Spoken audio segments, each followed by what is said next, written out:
भैया ए का भाऊजी यार आवा।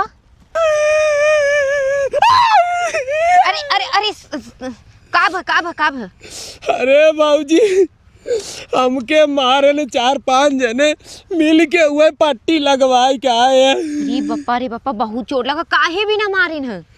अरे भाऊजी गा रहे अपने गर्लफ्रेंड से वैलेंटाइन डे मनावे ना। हाँ तू ही बजरंग दल वाले 4-5 जने आए दाई के कूट देन हमके। जाते भैया जाना रोवा जीन। ये बताओ का गर्लफ्रेंडवा कहाँ गए? अरे उतर रड़वा छोड़ के भाग गई ऐसा ही। रे बप्पा एक काम कर भैया, जा चुम मार के घरे आराम करे जाना। तोरे बहुत देखा चोट लग गया, तू बहुत भला आदमी लगा थे हमें। नहीं भाऊजी हम घरे ना जा भाई। काहे भैया? अरे हमार मेरा रुआ हमके बहुत मारे। माने तू शादीशुदा है या? हाँ भाऊजी हमारे 2 लड़का बच्चा है। अरे बप्पा तावा इनके 2 लड़कियां बाटे और हम तो सोचत रही तो बड़ा भला आदमी बाटे। अरे भले करे उन्हन तो है कूट ना तू उहिला है ये हमारा आदमी होते ना तो ओके ऐसन मार मारी दोबारा वो जन्म न लेते। भले मारे ना हटा। जब दूसरे के मेहरारू इतना कूटा था तो हमार के तना मारे।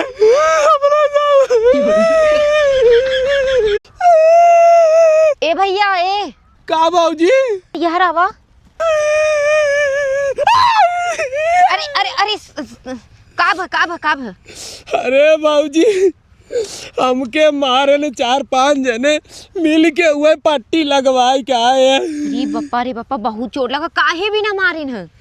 अरे भाऊजी गा रहे अपने गर्लफ्रेंड से वैलेंटाइन डे मनावे ना। हाँ तू ही बजरंग दल वाले 4-5 जने आए दाई के कूट देन हमके।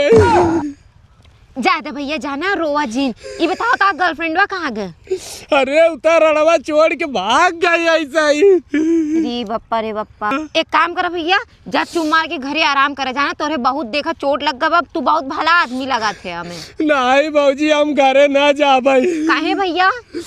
अरे हमार मेरा रुआ हमके बहुत मारे। माने तू शादीशुदा है या? हाँ भाऊजी हमारे 2 लड़का बच्चा है। अरे बप्पा तावा इनके 2 लड़कियां बाटे और हम तो सोचत रही तो बड़ा भला आदमी बाटे। अरे भले करे उन्हन तो है कूट ना तू उहिला है ये हमारा आदमी होते ना तो ओके ऐसन मार मारी दोबारा वो जन्म न लेते। भले मारे ना हटा। जब दूसरे के मेहरारू इतना कूटा था तो हमार के तना मारे।